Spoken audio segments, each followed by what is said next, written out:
The Supercross experience for Jorge Prado has officially ended for 2025. Now, if you missed this at A2 during qualifying, he overjumped something, went into the netting, and did what most people would probably do. They reached to grab it and save themselves from falling. Well, that apparently was probably, well, as proven to be the worst thing he could have done. This is a quote from the other day saying, "In 2022, I suffered a serious shoulder injury in the middle of the season. Last week, I caught the net in Anaheim, and it seemed to have complicated the situation. Will not be able to race in Glendale this weekend." Now, obviously, this was a couple days ago, and as of today, we have an update from him, and it's not what you would hope from the super hyped world champion coming into racing this year on his Instagram today saying, quote, "Bad news. Surgery is needed to fix my shoulder and I will be out for the rest of the Supercross season. Time of rehab is unknown and hopefully I can make it to the start of outdoors. I will be back strong like I always do." That really sucks. I mean, obviously, he had a not a great start to the season. I mean, obviously, finishing a couple rounds, nobody expected him to come in and then light the world on fire. He wasn't going to be instantly a winner, but, top 15s, whatever, you build into the season slowly, you know, that would be the hope by mid to three-quarters of the way through the season that he'd be, at least in my opinion, would have been racing for, top five, somewhere around there, but that's obviously not going to happen now with the shoulder injury.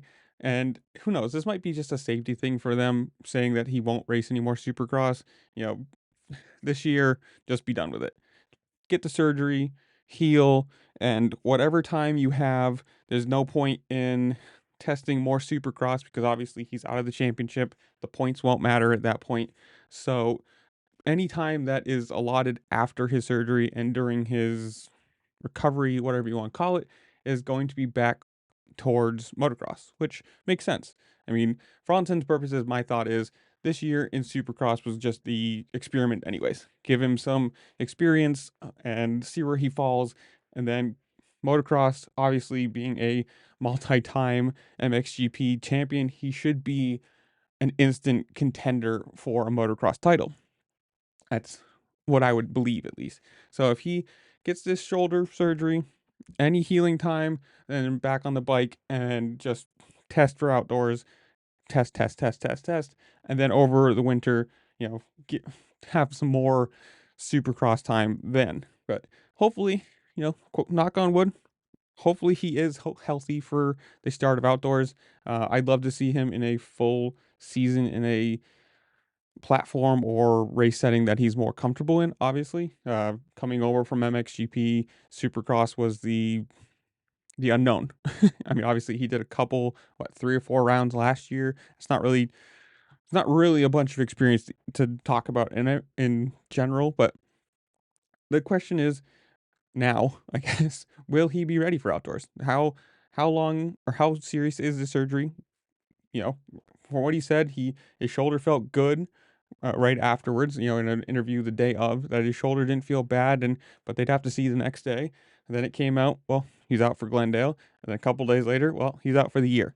So is it a really bad, ligament damage or something to the socket, um, or is it just like I said, just a safety thing? Take him out, get the surgery, heal up, have no worries about rushing back into racing for Supercross, something that he's obviously not the most comfortable at this point, or who knows?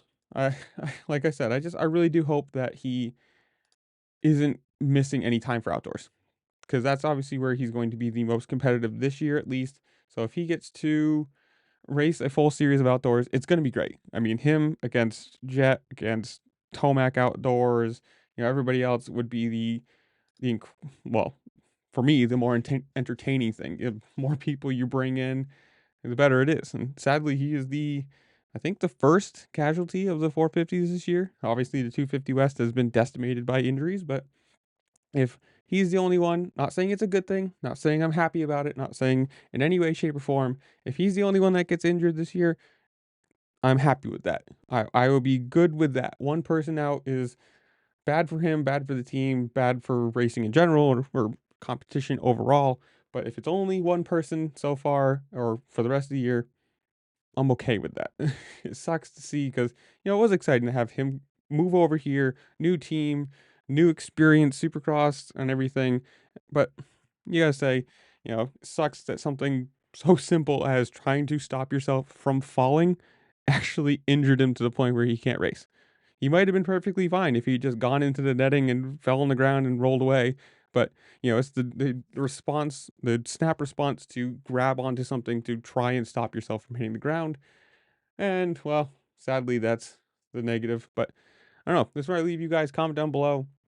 How well do you think he would do outside? Are you sad he's missing the rest of Supercross? Who do you think wins the titles, 450s, 250s, whatever it is? Comment down below. Tell me what you think while you're down there. Make sure to like, share, subscribe, do all the fun things this platform allows you to do because it really just helped me out and I appreciate it. And with that, I'll see you later. Peace.